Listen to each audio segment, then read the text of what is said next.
رسميا ريس جيمس أول صفقات الريال في الصيف.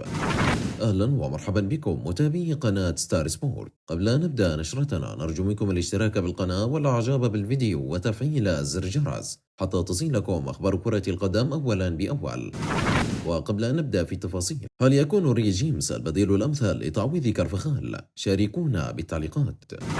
أفادت صحيفة ماركا الإسبانية اليوم بأن ريس جيمس الظهير الأيمن لفريق تشيلسي هو أحد اللاعبين الموجودين على جدول أعمال نادي ريال مدريد لأجل ضمه في الصيف.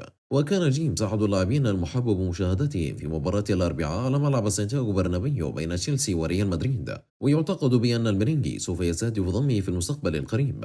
ويملك اللاعب الإنجليزي الدولي مزايا عديدة، وخصوصا مع قدراته الدفاعية والمراقبة أو في التقدم للأمام، وهو مثل ألفونسو ديفيز نجم بايرن ميونخ، ولكن كظهير أيمن وليس أيسر. ويعتقد بأن نادي ريال مدريد سوف يعمل على تعزيز مركزي الظهير الأيمن والأيسر، وأن هذا أحد أهداف الرئيس فلورنتينو بيريز. ولذلك فإن ما يقدمه ريس جيمس يؤكد قدرته على التواجد في الفريق العاصمي الإسباني لسنوات. وكشفت صحيفة ماركا بأن نادي ريال مدريد يعلن بأن عليه أن يجهز عرضا مهما لضم ريس جيمس، والذي كانت لديه مواجهة صاخبة أمام فينيسيوس جونيور في مباراة الذهاب من ربع نهائي دوري الأبطال. ومع استمرار عقد ريس جيمس مع البلوز حتى عام 2027، فهذا يعني أن النادي المدريدي سيضطر إلى حك جيوبه لإخراجه من الفريق اللندني. وبحسب صحيفة سبورت الإسبانية فإن ريال مدريد كان يراقب جيدا أداء ريس جيمس لاعب البلوز. وأضافت: جيمس هو اللاعب المفضل لدى ريال مدريد من أجل تدعيم مركز الظهير الأيمن، رغم أن الملكي يحلم ضم ألفونسو ديفيز نجم بايرن ميونخ. وينتهي عقد جيمس مع تشيلسي في صيف عام 2027، لكن ناديه اللندني يحتاج لتخفيض فاتورة الرواتب،